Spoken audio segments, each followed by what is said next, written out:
Нәбире Гыймаддинова. Алан уртасында ялгыз йорт.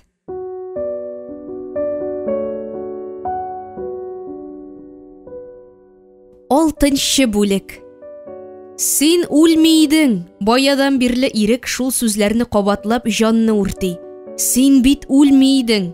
Җитәр, диде Жапбаров һәм әллә чынлап, әллә шаярып ирекнең якасыннан тотып селкергә кереште. Җитәр, мәнсез сүзеңнең ахыры булырмы юкмы? Җибәр, диде ирек артка табан тартылып. Жапбаров ычкындырды. Теймәләре шишелеп, шарфлары асылынган ирекнең төзәтенүен көтә башлады. Алар хәзер икесе дә мәхәллә бүлүче көзгә әтәчләргә охшаган иде. Ишек алдында утын ваклап маташучы карт булар ягына карап, баш чайкап алды. Әй гайрәтле әтәчләр! Сөйлә, баштан аяк сөйлә, ничек, кайчан, кайда? Жапбаров ирекнең соңгы тимәсен каптырды. Сугыш чукмары. Я ачуланма, нервлар тузган, гафу ит. Әллә бездә тимер нервы дисеңме?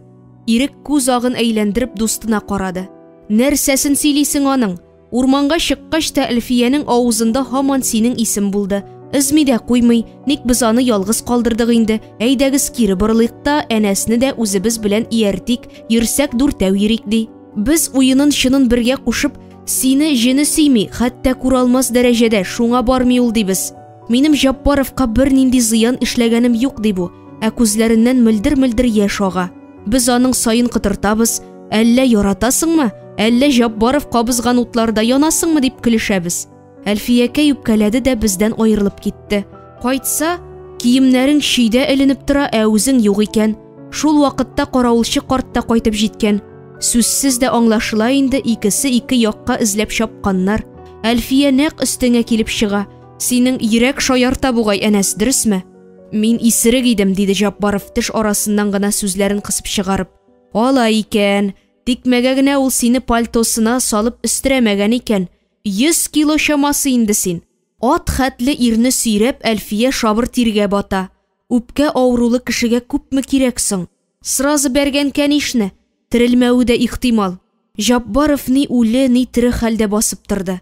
Моңа ышануы да кыен иде. Уеннан уймак чыгарган лабаса. Бу бит гафу итегез кешенең үз гомере белән ахмакларча шаяруы. Сиңа да нукта буласы иде, спиртланмасаң дим, җилегеңә салкын үтеп дим. Төне буе батырларча гырлап йыкладың, молодец, әнәс. Мактама ичмасам. Әлфия синең өчен курыкты инде, йылый да йылый. Әлегә кадәр аның өчен берәү дә йыламады. Дөрес, кайбер хатын-кызлар аларның мәхәббәтләрен аклый алмасаң йылый, анда да аны түгел, үзләренең алданган хисләрен жәлләп йылый иде. Әлфия беренчесе. Әлфия. Әлфия. Кем ул Әлфия? Атна 10 көн элек ул юлга аркылы яткан бүрәнә иде. Жапбаровның аны бик тә алып ташлыйсы килә иде. Алтынай кызы. Сулкылдатма йөрәкне. Сулкылдатма. Тизрәк терелдә үз юлыңа кит. Актарма әнәсенең күңел дөньясын. Тимә. Ул сиңа 1000 рәхмәт укып яшәр. 1000 рәхмәт. Мыштым гына алар янына нур килеп басты. Ну, ботканы пешердек, малайлар. Тозсыз һәм майсыз. Жапбаров төртмәле сүзләренең мәгънәсен әйбәт аңлый иде. Әйе, ул гаепле. Тормышта аның кылган гаепләре санаусыз иде. Санаусыз ул гаепләр. Уйнап көлеп кенә кытыла иде ул алардан. Бер нинди вөҗдан газабы да кичерми иде. Әнәс идәндә карлы эзләрен калдырып өйгә үтте. Юрганга төренгән Әлфия йоклый иде бугай. Чәчләре тәртипсез укмашып мендәр өстенә таралган. Иреннәре бераз ачык, әйтерсең ул туктаусыз сөйләгән дә 1 минут ял итәргә уйлаган. Әйтерсең без дә арыдык дигәндәй шаян кар бөртекләре аның күзләренә кунып ирегән. Ханымның кирфек очларында яшь тамчылары җемелди. Йыкламый, йыклаганга салыша дип уйлады Әнәс. Әлфия. Әнәс сак кына аның чәчләренә кагылды. Әлфия, хәлең ничек? Яшь хатынның кирфекләрен тибрәндереп, җил исеп үткәндәй булды. Рәхмәт, диде ул әкрен генә. Күзләреңне аш инде. Рамил, синме? Килдеңме? Жапбаров бу исемне ишетмәс өчен кылакларына мамык тыгардай булды. Юк, Рамил монда юк. Әлфия куркынып күзләрен ачты. Нигә сиңа, Рамил? Без икәүләшеп бер тиенгә тиенәлдек. Аның сүтү әмәлен өченче кеше түгел, үзебез табарга тиеш дип ачынып уйлады Әнәс. Әлфия акыллым. Әнәснең теленнән язгы тамчы күк гаҗәеп матур сүз тамгач, яшь ханымның хәтта сулышы кысылды. Син нишләдең? Яланыз, зәмхәрир суыкта син нишләдең? Туктале, Әнәс, өстәлдә дару бар иде, алып бир әле шуны. Жаббаров чынаяк төбенә су салып дару өретте дә ханымның кулына тоттырды. Мә, Әлфия, эштә яшермичә генә сөйлә. Авыз тутырып сөйләрлек нәрсә булды соң әле, Әнәс? Мин курыктым, сине аю ашамаса гына ярар иде дип курыктым. Шаяртасың бит. Йыларга мәллә, Әнәс? Җырың белән минем күңелне йылаттың инде.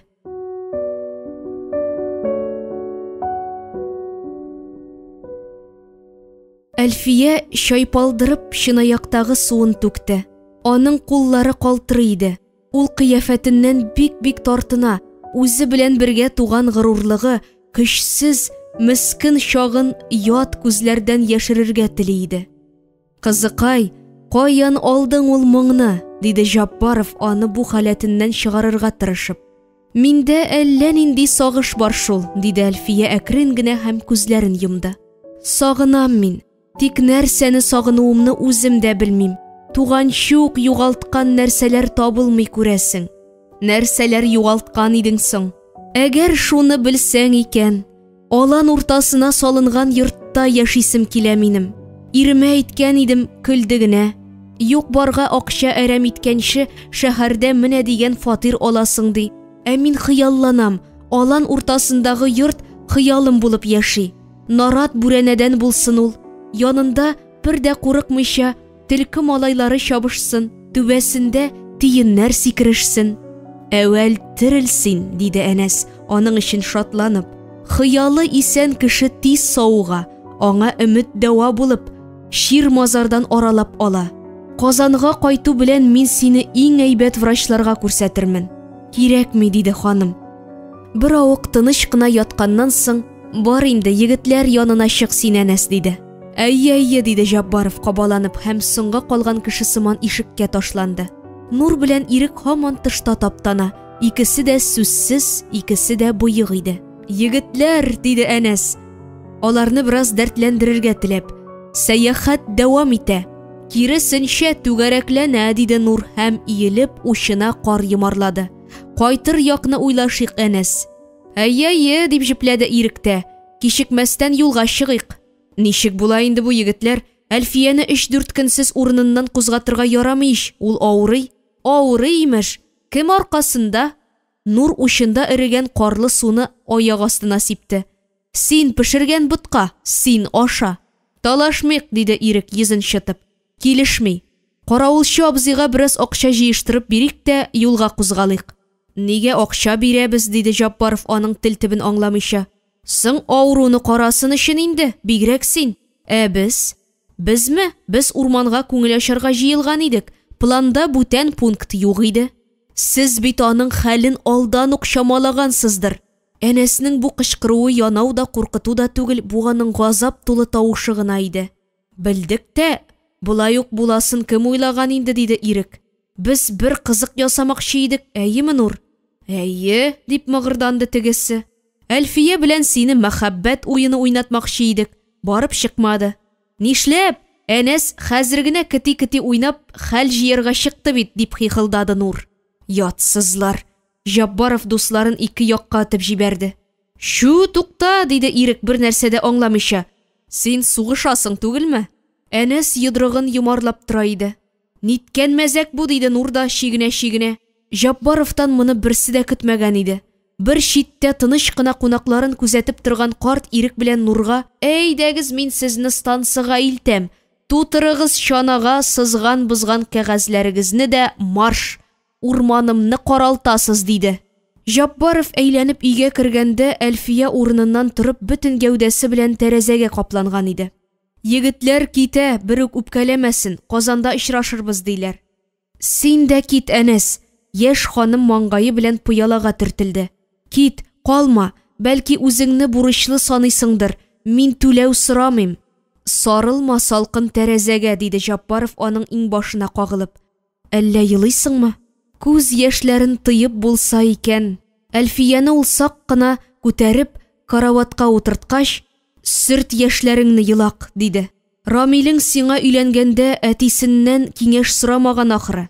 Элекке заманнарда улы өчен кәләшне әтисе сайлаган. Юк барга еламаучы, уңган, тәртипле кызлар күзәткән төпле әтиләр. Әбинең кияүгә бару кыйссасын сөйлимме? Тыңлыйсыңмы? Бер көнне минем бабай ул чакта гайрәтле яшь егет өйләнергә уйлый. Әтисе белән үй тирәли читән үрәләр икән булар. Бабайның тал чыбыгысына да сына ди. Туктәле улым, дигән әтисе. Кулыңнан эш киткән бит синең. Кулларыңны шайтан әфсенләнмәгәндер бит. Юк әти, әллә нәрсә эш пыша, дигән бабай. Әһә, яшь чакта эш пышса начар улым, дигән әтисе. Һәм ат җигеп, 40 тартмачы кыяфәтендә күрше авылга киткән. Бара икән бу Садиқау урамыннан. Кычкыра икән: матур кызларга тартмаларымда 7дән 7 мулин җепләрем, алка беләзекләрем, исле сабыннарым бар. Бирәм, сатам, ызба чүбенә сатам. Күпме ызба чүбе чыгарсагыз, шул хәтле бүләк алырсыз. Менә бер капкадан эләгән тулы чүп күтәргән чибәр генә туташ чыга. Ай чүбе дип макты икән 40 тартмачы. Ничә көнлек инде бу кызым? Атналар буе җыештырмаган идем бабай, дип үзенә тиешле бүләкне эләктереп йөгерә кыз. Калган йортлардан да чаба-чаба чүп ташыйлар икән. Шут кенә күмеп куймыйлар моны. Менә соңгы капкадан уялып кына бер кыз чыга да 40 тартмачы янына килә. Сылукайның уч төбендә эчкенә бер тек чүп икән. И бабай, дигән кыз, ызбамны һәр көнне җыештыра идем шул. Син инде миңа бүләк тә бирмәссең. Субханалла, дип битен сыпырган бабай. Субханалла, машалла. Улыма уңган кыз тапмыйча атымны борыйм дигәндә генә тәки очрады, Тартмамда калган бар нәрсәм синеке, кызым. Атын бар кешенә чаптырып кайткан да бу, яучы да җибәргән. Без Рамил белән училищеның соңгы курсында танышкан идек. Ул да рәсем белән мавыктымы?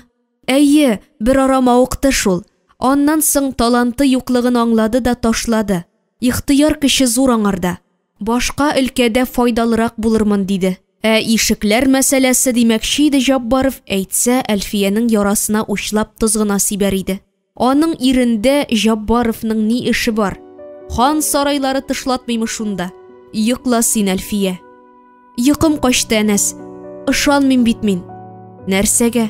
Синең белән икәүдән икәү генә утырабыз. Дөнья шундый тыныч, әйтерсең оҗмахка эләккәнбез. Бары шәм генә җитми. Әз генә яктылык кирәк. Хәзер сукыр лампаны кабызабыз. Шәмнәреңне сугып йыга ул.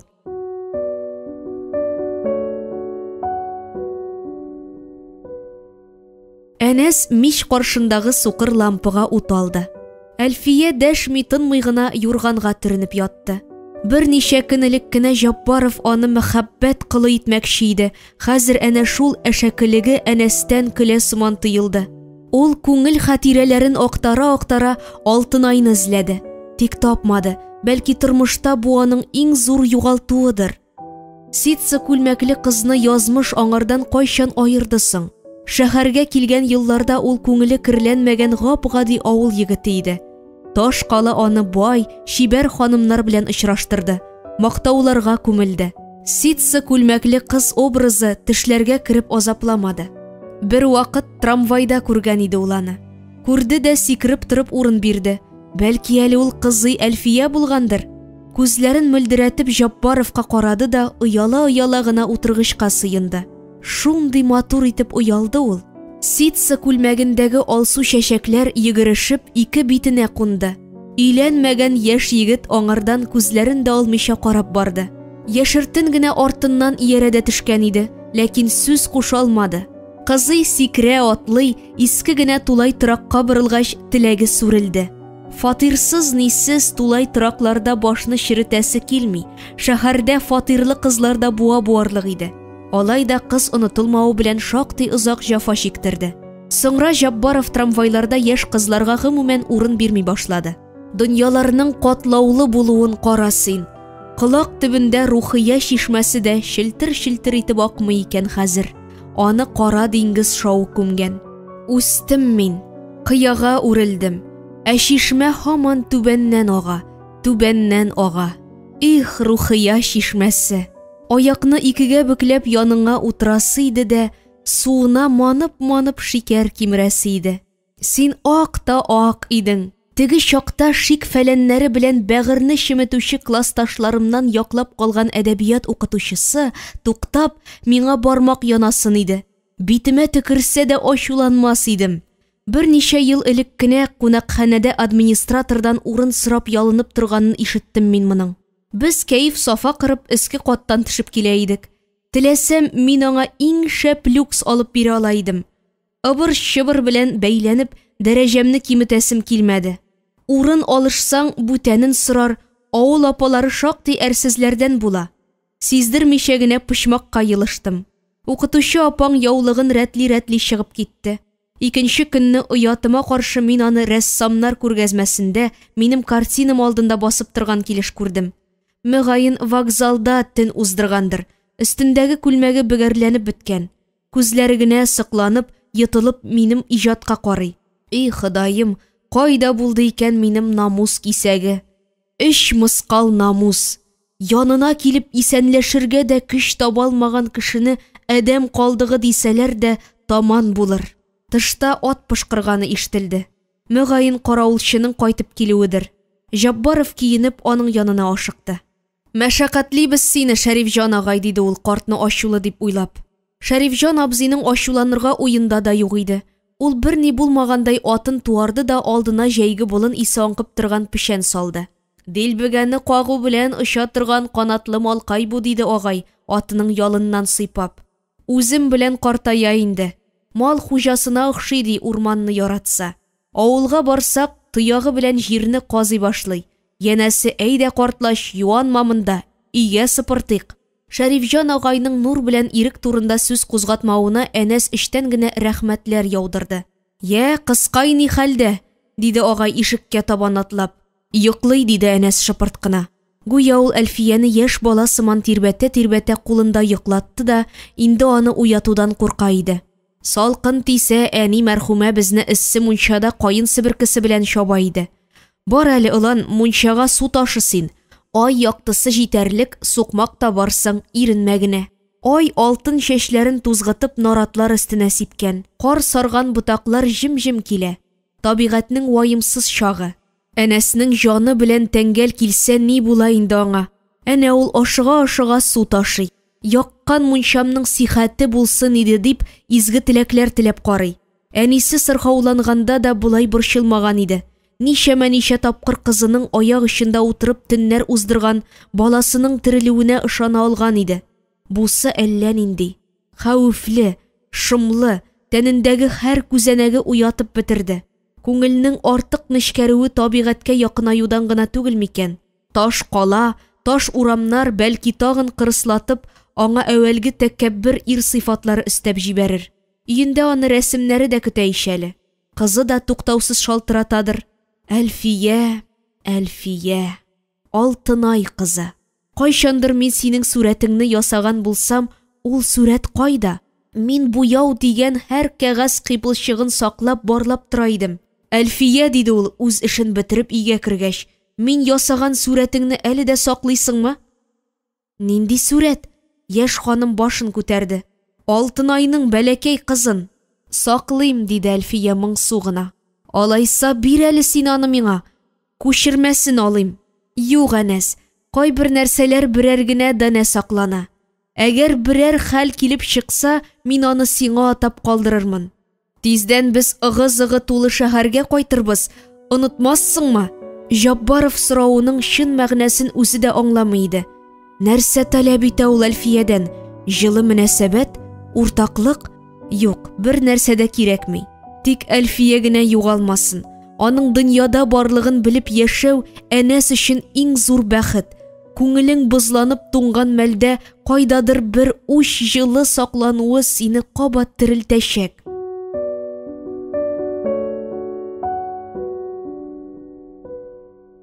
Әлфия Жаббаров кайнарланып сөйли башлады. Аның күзләрендә хыял ычкыннары кабынып яна иде. Кышлар узгач, мин урман эченә, алан уртасына үй салырмын.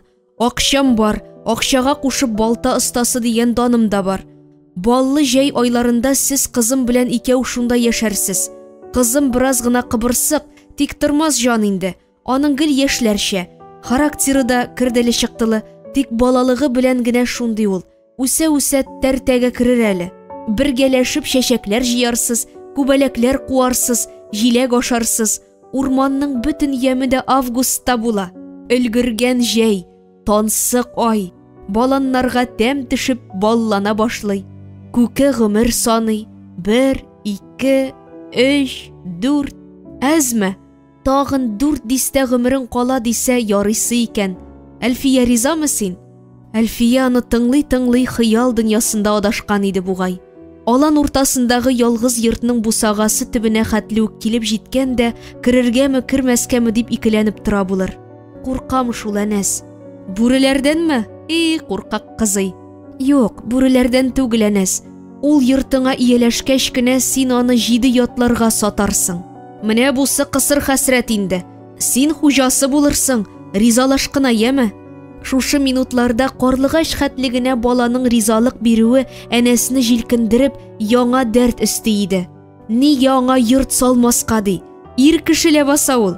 Һич ялгансыз аның бу уй теләге. Монда тамчы да күперте юк. Ярар, Әнәс, төзе йортыңны. Тәрәзә капкачларын шелтәрләп эшлә. Диварларга келәмнәр асма яме, идәннәрен дә буяма. Сулышка иркен булсын. Әлфия шулай диде дә, куллары белән йөзен томалады. Аннары куркам, алайда кызыңнан куркам диде. Ләйләдәнме?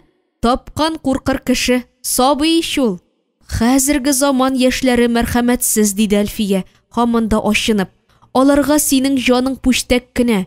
Нишләп шундый каты бәгырле токым яралган икән? Тормыш рәхәтенә чыдаша алмау галәмәтеме? Май бастымы йөрәкләрне? Син 100 ел яшәгән аксакалсыман, Әлфия. Я юкка борчылма, яшьләр белән дә аңлашып була. Үзең дә яшь кеше ләбаса. Син миңа өздереп кенә җавап бирмәдең ишәле. Әлфия һич көтмәгәндә күңел серен ачып салды. Шәрифҗан агайдан мин Рамилгә хәлемне хәбәр итүен үтендем. Адресны бирдем. Станциядан телеграмма суксын дип. Ирем вокзалга төшәр, каршы алыр. Бәлки без бөтенләй җылы якларга күчеп китәрбез. Ирең? Әнәс исәпләп өлгермәгән томанлы яклар да бар икән. Салыначак йортта Рамилгә дигән аерым бүлмә юк ич. Рамил шәүләгенә. Юк бит ул. Юк. Мунчасын өлгертеп каравылчы да керде. Ну, эссе дә эссе, минем мунча да эссе. Җыен балам миллек ләүкәдә, яртысы кайын, яртысы яшь кычыткан. Кайын катыш кычыткан миллегенең дәвасын белмисез әле сез, шайтан балалары. Зур ләгәндә ылыс суы, анысы үзе бер сихәт. Әлфия карусыз гына карт кушканнарны тыңлап мунчага китте. Жаббаровны һаман да баягы уйлар камчылый иде. Нигә Рамил, нигә кирәк ул? Каравылчы карт Әлфияны мунчага җибәргәч, Әнәскә «Нәстә авыз борының җимердең?» дип эндәште. Баш чатныймы? Йөрәк, агай. Эчкәнеңне йөрәк суырган алайса. Ул эчкәннәр парланып ичте инде. Монда бүтәне әле. Хәзер мәтрүшкәләр салып чәй кайнатам. Урмандагы кичләрнең самавырдан башка яме юк. Агай, син шулай япа-ялгыз яшисеңме инде? Кем әйтә? Карчыгың кайдасың? Миллион агачым бар минем, ылан, карчыгым гына юк. Карчыкларны чәчеп үстерсәләр, әллә кайчан парлы булыр идем. Авылда да юкмыни? Юк шул. Миңа ошаганнары юк. Сиңа да мәхәббәт кирәк, Кирәк, ылан. Вакытында сине күрмичә, соңыннан гына эзләп тапса, бик кызганыч икән ул, агай. Йөрәкне пәрә-пәрә телә икән. Мунчадан Әлфия бөтенләй үзгәреп кайткан сыман тыелды Әнәскә. Күзләре көлә, йөзе сөенеч белән балкый. Урманчы карт: «Мине көтмәгез, оланнар, шәй ишегез, кич утырыгыз, юынырмын да ләүкәгә тунымны җәеп ятып йоклармын. Белмисез шул яшьләр, җылы мунчада төн кунуның рәхәтен», дип сөйләнә-сөйләнә чыгып киткәч, ханым куанычын яшермичә: «Менә без икәү генә калдык, Әнәс, икәү генә», диде. «Мин бая гына уйлаган идем, мунчада юынганда. Сине уйлаган идем. Шуны сизенде бугай безнең мәрхәмәтле картыбыз, икебезгә уртак төн бүләк итте. Син әллә сөенмисеңме? Син әллә бер нәрсәдә аңламыйсыңмы, Әнәс? Без аулак өйдә». Җаббаровның аны бүлдерәсе килми иде. Сөйләсен ул, туктамасын, сөйләсен дә сөйләсен. Әнә бит ничек сөенә ул бәхетенә. Әнәскә дә рәхәт. Аның да сүзләре күп. Тик ул кычкырып әйтә алмый. Бу мөгъҗизадан югалып, таралып калган. Сүзсез генә аңласын иде Әлфия. Бер үк сорамасын иде. Хәер, бүген сүзләр артык бугай. Әлфия Җаббаровның уйларын белгән төсле аңа килеп сыенды. «Әллә ниләр әйтеп бетердем. Йөрәгем яна, тәнем яна. Ачуланма, яме бәгърем». «Ачуланам, бик тә ачуланам, Әлфия». Әнәс иркә хатынны биленнән кочаклап алды. Шашынып үбә башлады. «Син ләбаса инде бу. Син ләбаса, җаным. Теге ситсы күлмәкле кыз бит инде. Бик озак югалтып тордым үзеңне. Бик озак. Моннан соң югалтмам инде, җаным. Югалтмам». Тәрәзәдән төшкән ай гына икесен дә нурга коендырды. Әлфиянең чәчләре Әнәснең йөзенә сибелгән. Ул хәрәкәтсез ята, көлми, шаярмый. Җаббаров та эндәшергә базмый. Эндәшсә, аңа бәхетле мизгелләр бүләк иткән, назлаган, иркәләгән, киләчәккә якты өметләр уяткан, илһамландырган, ышындырган шушы илаһи зат эреп югалыр сыман иде. Менә Әлфия сибелгән чәчләрен җыеп алды. Аннан соң башын ирнең күкрәгенә салып: «Бу безнең беренче һәм соңгы төнебез, Әнәс», дип пышылдады.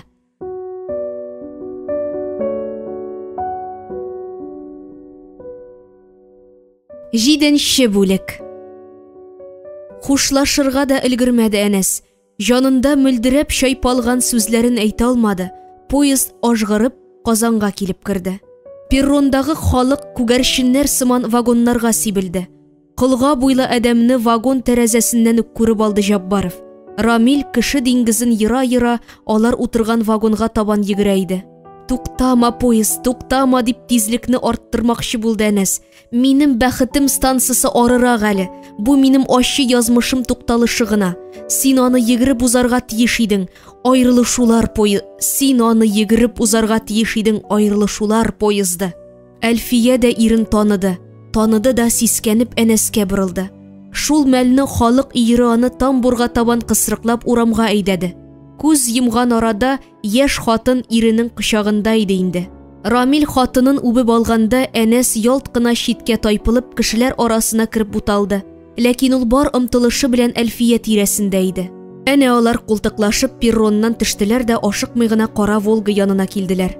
Кылга буй җайсыз бөгелеп машина ишеген ачты һәм куллары белән ишарәләп ашыктыра башлады. Әлфия кисәк айныган төсле кайрылып артына карый-карый Әнәсне эзләде. Аның күзенә төенчек сумкалар күтәргән уннарча кеше чалынып уза. Тик ул барлаган кеше генә күренми. Чупылдап суга төшкән балдак сыман югалган иде. Юк, юк, Җаббаров югалмаган. Ул баскан җирендә кадакланган, аякларын кузгата алмый басып тора. Югыйсә як-якка аерылган юллар кабат тоташыр иде дә, язмышлар сүзсез генә хәл ителер иде. Мондый икеле-микеле чакларда адәм баласына кыры теләк кенә җитәме соң? Теләктән тыш кыдрәт тә булырга тиеш түгелме? Әнәсне калдырып, Волга алга ыргылды. Тәгәрмәч астыннан пырылдаган кар тузаны соңгы сәлам булып Әлфиянең эзләренә ятты. Йөрәкнең бер читендә шиметем генә өмет уты пыскыды. Очрашырлар әле, юллары кисешер. Булай гына, вакытлыча гына аерылышу бит бу. Хисләр сынауы өчен бирелгән вакыт кына.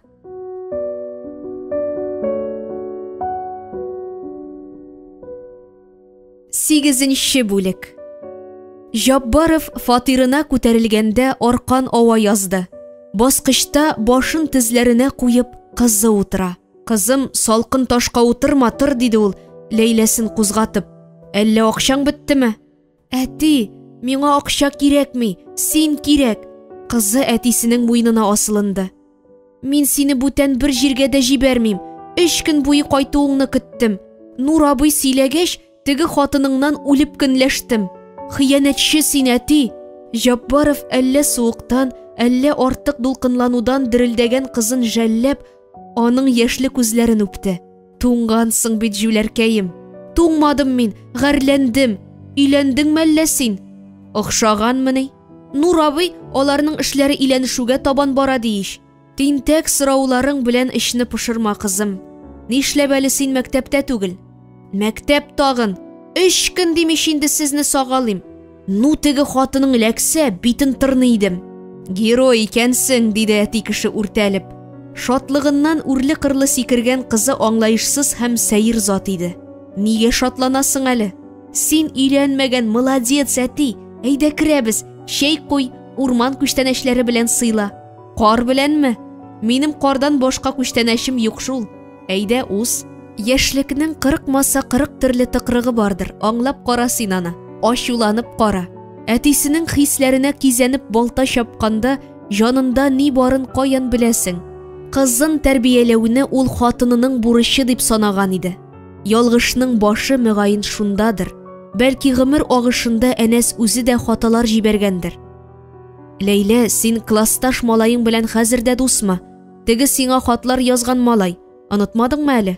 Онытмадым, гел исемдә. Нигә кызым шулай усал итеп җавап бирәсең, дигән булды әнәс. Син аны көндәлек эшеннән таптың да, күрегез әле, бер юыш борын минем кызыма мәхәббәт сүрәсе сырлаган дип көлә-көлә дусларыңа укыдың. Икенче көнне мин мәктәпкә бармадым.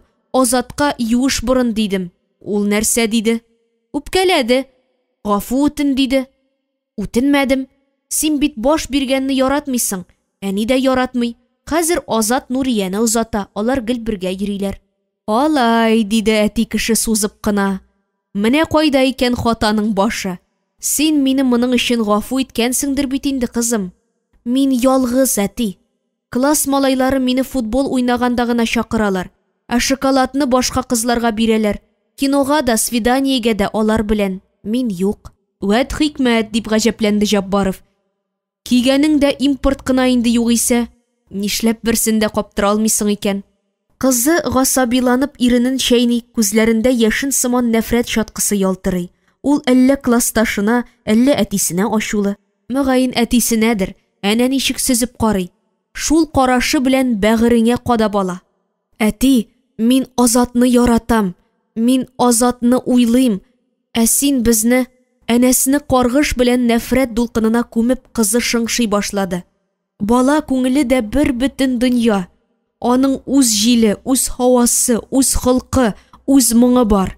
Син инде анда дәүләт башлыгы булып әмерләр чыгара алмыйсың. Кичер мине, кызым, яме? Сөю ораннары тарайды диме? Безнең икебезнең дә тоякта ут хәзер. Бәйгене өзеп чабарбыз әле.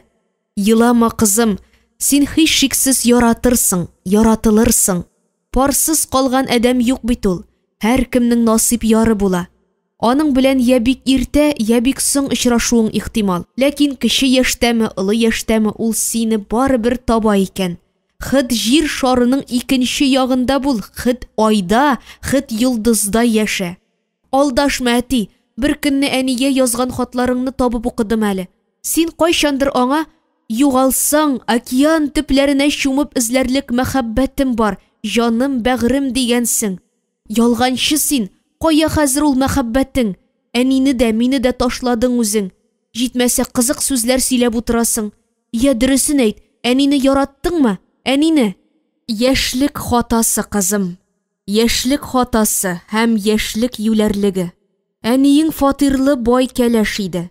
Ә минем тулай торакларда яшәп туйган чак. Өйләндем дә куйдым, бәхетем тулы башты. Ярты ел үткәч үкендем үкенүен, тик терсәкне тешләп булмый шул, соң иде. Син тугач, синең хакка яшисе килде. Ашыктым шул кызым, ашыктым. Әгәр берәүнең минем аркада алтына елгасына төшеп, бәкеләргә чумып, салкын тидереп ятуын белгән булсам, әгәр күрәзәче сиңа мәхәббәт килә, сабыр ит дигән булса, мин сабыр итәчәк идем. Җаббаров ашынып кычкырганын сизми дә иде. Көтәчәк идем. Я каршы чабар идем. Терелер иде әле ул кыз бала. Мәхәббәтнең илаһи көченә бер генә дару да җитми бит. Каһәр язмыш миңа әрнүле сөю генә китерде шул. Бәлки аның гомере шикләнеп барадыр, бәлки аның санаулы көннәр генә яшисе калгандыр. Мин очраткан кешенең дим, кызым. Эре-эре күз яшьләре әнәсенең яңагын чылатты.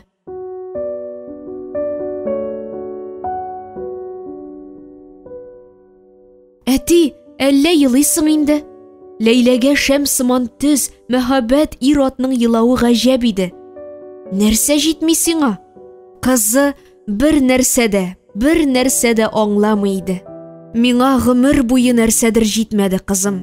Җаным теләгәннең күбесе тормышка ашмады. Буш хыял булып һавада асылынып калды. Мөгъҗиза көттем. Ул читләтеп узып китте. Рәшәгенә алдаган икән. Хәзер тиле хыял өметләремне жәллим инде. Хаталарым мине һаман эзәрлекләп йөрде. Бер мәртәбә хаталансаң, аннан котылу юк. Ул меңгә төрләнә икән. Бит бүген ни кылсаң, киләчәгеңә шулар барачак. Чабуыңа тагылып, ияреп барачак. Чөнки алар тузган сәләмә күлмәк кенә түгел, салып атам да яңасын киям димә. Без яшәгән көннәр бары тик безнеке генә.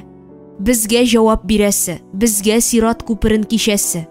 Әти, калган бөтен кеше дә хатасыз гына яшиме? Мисалга әни. Әниеңме?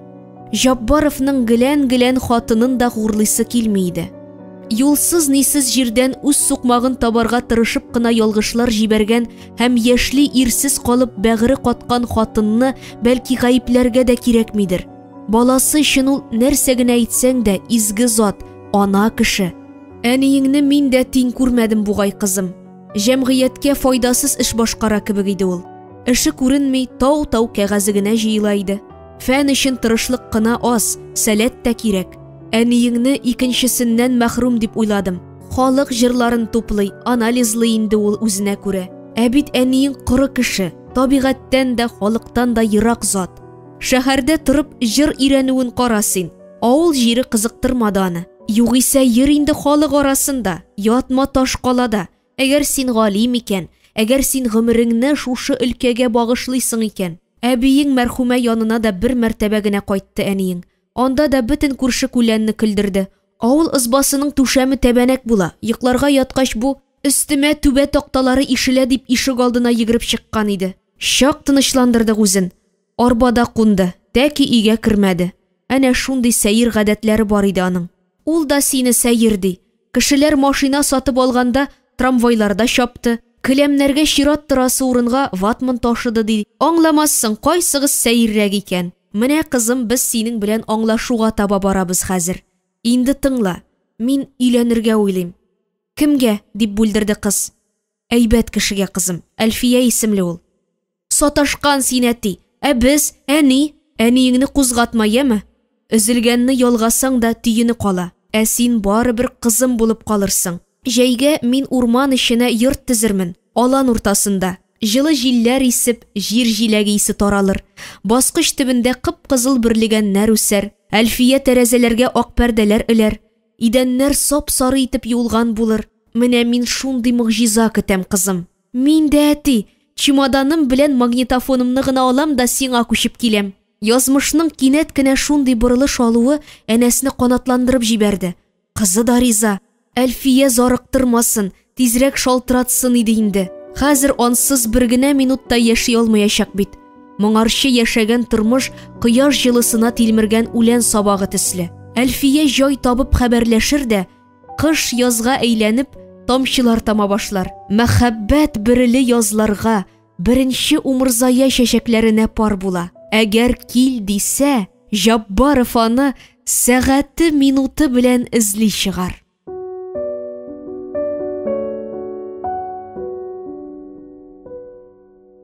9-нчы бүлек. Әлфия онытты. Әнәскә ялгыз уздырган көннәре буш һәм ямьсез тоелды. Татлы хыялларны ачы хакыйкать тармар итте. Ул әллә ничә тапкыр иске адрес белән Әлфия яшәгән йортка килде. Бездә аның эзе дә юк, диде мәче кочаклаган ханым беренче килүендә. Икенче килүендә улым белән алар аерылышты, диде. Ә улыгыз кайдасың, диде Жаббаров. Ул беләдер ич. Аерылган хатын аңа нимә хаҗәт, белми. Улым Ташкентта, түтәендә кунакта. Инде ханымның ялганлап маташуы хак иде. Димәк, Әлфия киткән. Казаннан еракка, җылы якка. Ичмасам адресын калдырсын. Һич югы китәм, хуш дип саубуллашсын иде. Жаббаровны дөрләп янган утка салды лабаса. Билгесезлектән дә яманрак нәрсә бар икән. Әтисенең шәбәләнүен күреп, кызының да планнары пыяла сыман уалды. Ләйләнең Әлфияне тизрәк күрәсе килә иде. Хәзер ничек күңелсез. Әнисе янында исә кызык иде. Аларга көндә дус иш җыела, бииләр, җырлыйлар, шаян сүзләр сөйлиләр. Бигрәк тә Хөдайбирдине әкәмәт инде.